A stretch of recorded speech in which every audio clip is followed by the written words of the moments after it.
Você já se perguntou onde Deus está quando tudo parece desmoronar ao seu redor? Talvez você esteja enfrentando momentos de confusão, perdas inesperadas ou portas que simplesmente não se abrem. Parece que o controle da sua vida escapou por entre os dedos, não é? Eu sei como isso dói. Há noites em que a alma grita em silêncio e o coração se pergunta: Senhor, o Senhor ainda está aqui? Mas e se eu te dissesse que mesmo no caos há uma mão invisível conduzindo tudo com propósito? Que nada do que te acontece escapa dos olhos atentos de um Deus soberano e bom? Se você ficar comigo até o fim, eu quero te mostrar como a providência de Deus não apenas sustenta cada detalhe da sua história, mas também revela a glória dele nos cenários mais improváveis da sua vida. A esperança onde hoje você só vê confusão. E enquanto assiste, me diga nos comentários: você já viveu algo que só depois entendeu que era cuidado de Deus? E se essa mensagem tocar seu coração, curta e se inscreva para continuar essa caminhada na palavra comigo. Vivemos em uma cultura que glorifica o controle. Tudo gira em torno do planejamento, da produtividade, das metas que precisamos alcançar. Nos ensinam a acreditar que se fizermos tudo certo, tudo acontecerá como esperamos. Mas então a vida real chega e ela não pede permissão. Uma doença inesperada, uma crise no casamento, uma porta profissional que parecia certa, mas se fecha. A gente tenta manter o controle, mas de repente tudo escapa pelos dedos como areia fina. E ficamos ali olhando para o alto, com o coração ferido, perguntando: Deus, onde o Senhor está? A verdade é que nesses momentos, o silêncio de Deus pode ser ensurdecedor. A alma se debate, a fé balança, o coração clama por respostas que não vêm e com isso ficamos desesperados. Parece que as orações batem no teto e voltam sem resposta. Parece que estamos andando sozinhos. Mas será que Deus realmente está ausente? Será que ele virou o rosto? Ou será que estamos tentando entender com pressa o que só o tempo pode revelar? A palavra de Deus nos traz um consolo poderoso e inegociável. Em Provérbios capítulo 15, versículo 3. Os olhos do Senhor estão em todo lugar, contemplando os maus e os bons. Ele vê, sempre viu. Não há um momento sequer da sua jornada que tenha passado despercebido ao olhar amoroso do Pai. Ele contemplou cada lágrima, cada pensamento silencioso, cada tentativa de permanecer firme quando tudo parecia desabar. Mas isso levanta outra pergunta. Se Deus vê tudo, por que Ele permite que passemos por tudo isso? É aqui que muitos tropeçam. Esperamos de Deus uma vida sem dor, mas Ele nunca prometeu isso. O que Ele prometeu foi presença, mesmo no vale da sombra da morte. A Bíblia nos lembra em Provérbios 16. O coração do homem planeja o seu caminho, mas o Senhor lhe dirige os passos. Isso não é uma contradição, é uma parceria. Deus nos deu inteligência, nos permite sonhar, planejar, decidir. Mas Ele é quem tem o mapa completo. Às vezes, Ele fecha caminhos que julgávamos certos. E não porque Ele quer nos frustrar, mas porque quer nos proteger ou nos redirecionar para algo que ainda não conseguimos enxergar. Lembre-se de José. Seu próprio sangue o traiu. Foi vendido, humilhado, esquecido. Humanamente, sua história parecia uma sucessão de tragédias injustas. Mas aos olhos de Deus, cada cena era uma preparação. O poço, o palácio, a prisão, tudo fazia parte de um plano maior. Quando finalmente o reencontro com seus irmãos aconteceu, José declarou com maturidade espiritual e profundidade profética: Vocês intentaram o mal contra mim, porém Deus o tornou em bem, para fazer como se vê neste dia, para conservar muita gente com vida. Deus nunca perdeu o controle da história de José e não perdeu o controle da sua. Ele está guiando cada passo, ainda que você não enxergue completamente. Às vezes a gente acha que está sendo esquecido, mas na verdade está sendo treinado, posicionado, preparado, lapidado, quebrantado. O problema é que, na maioria das vezes, queremos ver o quadro completo enquanto Deus ainda está pintando. E quando olhamos apenas o pedaço atual, com suas dores, atrasos e confusões, podemos achar que a imagem final não fará sentido. Mas Deus já viu a moldura, Ele já conhece o final, e tudo que Ele permite tem um propósito eterno. Você já parou para pensar que até a sua dor pode ser um campo onde Deus está trabalhando algo profundo dentro de você? Pode ser que a fase que hoje parece um beco sem saída, amanhã se revele como uma ponte que te leva para um novo tempo, um tempo de renovação. Mas só Deus pode ver isso agora. E talvez Ele esteja justamente te chamando a confiar, não no que você entende, mas em quem Ele é. Comente aqui: Senhor, eu confio que você está guiando cada passo. É nesse lugar onde os planos se desfazem, onde o chão parece sumir sob os pés, que Deus começa a falar de forma mais profunda. Porque quando tudo foge do nosso controle, descobrimos que o controle nunca foi nosso. E que isso, longe de ser um castigo, pode ser a graça de Deus nos ensinando a descansar nele. O Salmo, capítulo 37, versículo 5, nos dá uma direção clara, mas que exige rendição. Entrega o teu caminho ao Senhor, confia nele, e o mais ele fará. Não se trata de uma entrega passiva, como quem desiste, mas de uma entrega ativa, como quem reconhece: eu não preciso entender tudo, eu só preciso confiar naquele que entende tudo e me ama. Note, a Bíblia nunca promete uma vida livre de provações, mas nos revela um Deus que transforma provações em plataformas de fé. Em Isaías 55, Deus declara algo que confronta diretamente o nosso desejo de entender tudo. Porque os meus pensamentos não são os vossos pensamentos, nem os vossos caminhos, os meus caminhos, diz o Senhor. Porque assim como os céus são mais altos do que a terra, assim são os meus caminhos mais altos do que os vossos caminhos. Comente aqui embaixo: os planos de Deus são maiores que os meus. Essa é uma das maiores curas que podemos viver, a cura da necessidade de controlar e entender. Quando aceitamos que Deus não está limitado à nossa lógica, algo dentro de nós se solta. O medo perde força, a ansiedade se cala, o coração encontra repouso. Mas como viver isso na prática? Como confiar quando tudo em nós grita por respostas? A chave está em conhecer quem Deus é, não só de ouvir falar, mas de experimentar. Por isso, o salmista nos convida: provai e vede que o Senhor é bom. Bem-aventurado o homem que nele confia. É nesse versículo que encontramos não apenas uma promessa, mas uma convocação à experiência. Provar e ver. Não apenas saber que Deus é bom, mas saborear essa bondade, mesmo quando tudo à nossa volta parece amargo. E como se prova da bondade de Deus?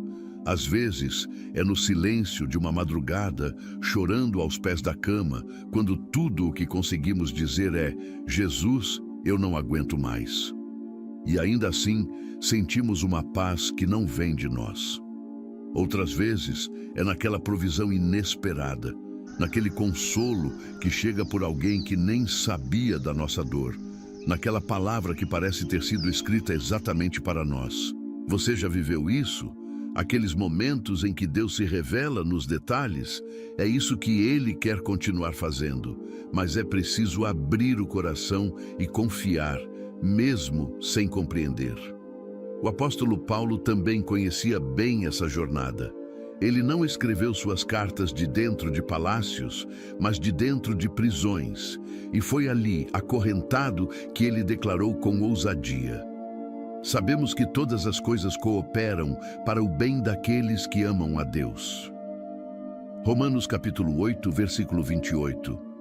Todas as coisas, até as que doem, até as que frustram, até as que não fazem sentido hoje. A palavra cooperar aqui vem da ideia de trabalho conjunto, como peças de um quebra-cabeça que isoladas parecem confusas, mas juntas formam uma imagem belíssima. Deus está trabalhando em todas as peças da sua vida, mesmo aquelas que hoje parecem perdidas ou sem forma. Ele vê o quadro inteiro. E mais do que isso, ele se importa com você. Ele não está indiferente à sua dor. Hebreus 4,15 nos lembra que temos um sumo sacerdote que se compadece das nossas fraquezas. Alguém que sabe o que é chorar, sofrer, esperar e confiar no Pai, mesmo quando tudo ao redor diz o contrário. Jesus, no Getsêmani, também enfrentou o peso da angústia. Ele orou: Pai, se possível, afasta de mim este cálice.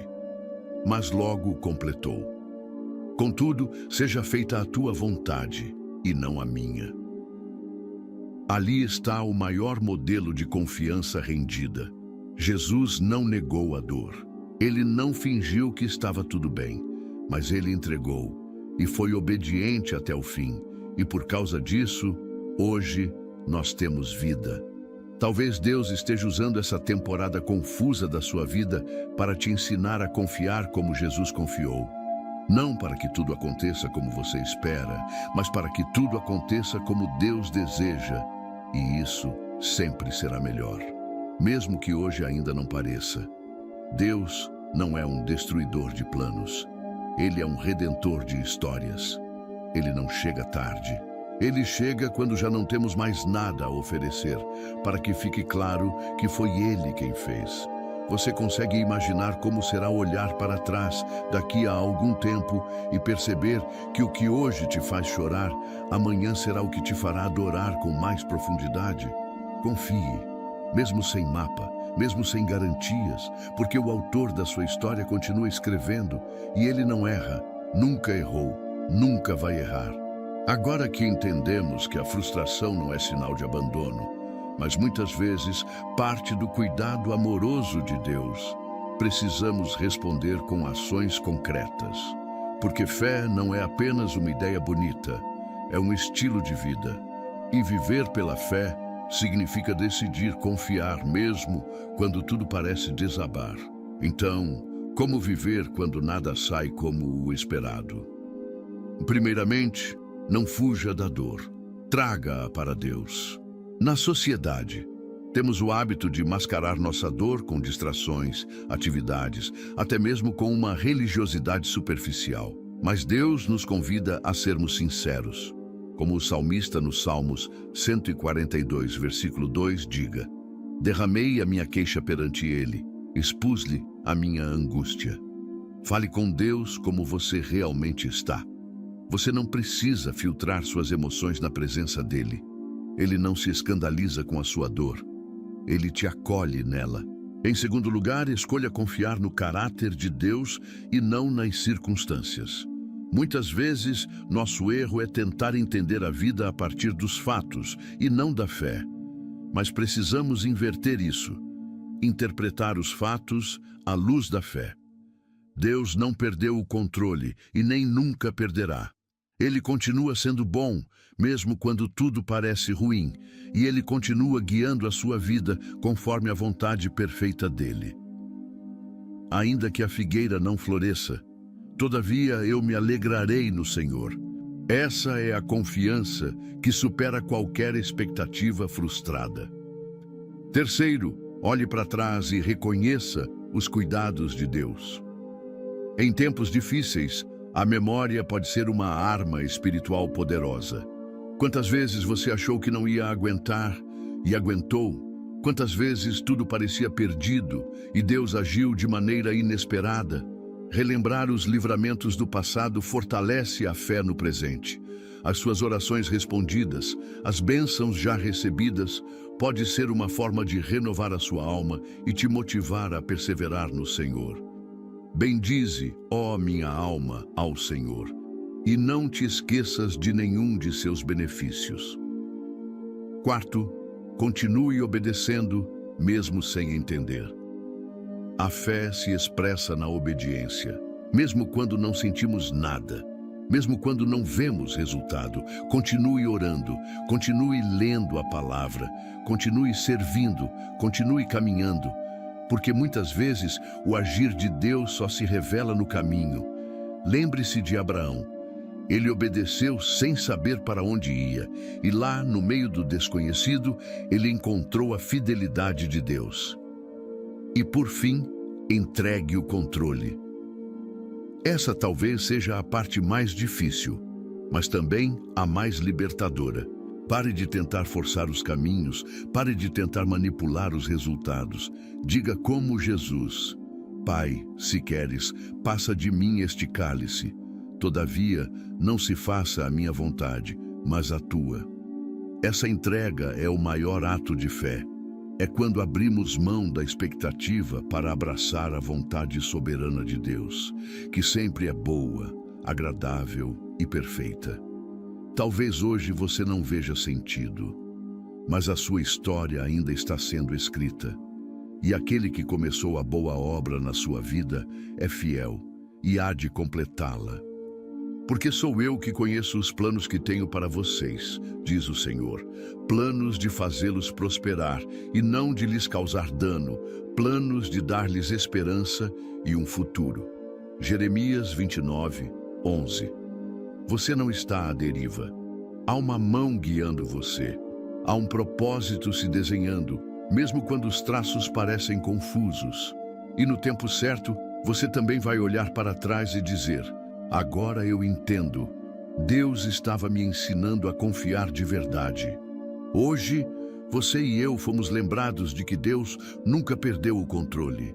Mesmo quando as tempestades da vida nos balançam e nos fazem duvidar da sua presença, Ele está ali, trabalhando em cada detalhe, dirigindo cada passo, orquestrando até mesmo aquilo que não compreendemos no momento. Se Ele esteve com José no poço, com Ester no palácio, com Paulo na prisão, Ele está com você agora, na sua batalha, nos seus desafios, nas suas noites de angústia. A providência de Deus é a certeza de que Ele está nos sustentando. Ela é como um rio subterrâneo que flui em silêncio sob a terra, invisível, mas essencial para a vida. Às vezes, não vemos os movimentos divinos, mas sabemos que Deus está presente, sustentando, guiando, amando. Ele não está ausente. Ele está operando em áreas que talvez ainda não entendemos. Em cada capítulo da nossa vida, em cada estação, podemos confiar que Deus está escrevendo uma história mais profunda e significativa do que jamais poderíamos imaginar. A chave não é entender todos os porquês, mas sim confiar no quem que está no controle. A mesma confiança que José teve quando foi vendido como escravo. A mesma fé de Ester, que não viu a mão de Deus à primeira vista, mas confiou que Ele a havia colocado ali por um propósito maior. Essa confiança é a que nos fortalece. Agora é o seu momento. Você tem a chance de fazer uma escolha radical de fé, uma escolha de descanso. Não importa como as coisas estejam agora, não importa as perguntas sem resposta ou os planos frustrados. Hoje, você pode decidir descansar, confiar e se entregar à providência de Deus. Escreva abaixo: Senhor, eu não entendo tudo, mas eu sei que Tu estás no controle. Faça essa confissão no seu coração também. Diga a Ele que você escolhe confiar, mesmo quando os fatos não fazem sentido. Essa é uma decisão que vai transformar a sua maneira de viver. Quando você se entrega ao controle soberano de Deus, você abre espaço para que Ele trabalhe poderosamente em sua vida. Se essa mensagem tocou seu coração e você se sente desafiado a confiar mais plenamente em Deus, escreva nos comentários: eu confio na providência de Deus. E se você conhece alguém que precisa dessa palavra de encorajamento, envie este vídeo para ele. Pode ser exatamente o que essa pessoa precisa ouvir para entender que mesmo no caos, Deus está no controle. Agora, eu quero convidar você a se unir a mim em oração, entregando nossos corações, nossas dúvidas, nossas frustrações e nossos medos ao Senhor. Vamos clamar pela paz, que só Ele pode nos dar, pela confiança renovada em Sua providência e pela fé inabalável que nos mantém firmes em meio às tempestades. Vamos orar juntos. Senhor Deus, Tu és soberano sobre tudo. Mesmo quando o mundo parece um caos, Tu estás conduzindo todas as coisas para a Tua glória. Perdoa-nos quando tentamos tomar o controle que é Teu. Ensina-nos a confiar, mesmo sem entender, a descansar, mesmo sem ver. Pai, fortalece os corações cansados, acalma as mentes inquietas e revela Teu cuidado em cada detalhe. Queremos viver na certeza da Tua providência, sabendo que até o que não compreendemos está debaixo da Tua vontade perfeita. Conduze-nos em paz em nome de Jesus. Amém. Quando tudo parecer fora do lugar, lembre-se, Deus nunca deixou o trono. Ele é o Senhor soberano de todas as coisas e Ele está em controle, guiando você com amor em cada passo. Você não está sozinho. Deus está com você e Ele está trabalhando em você. Confie nele.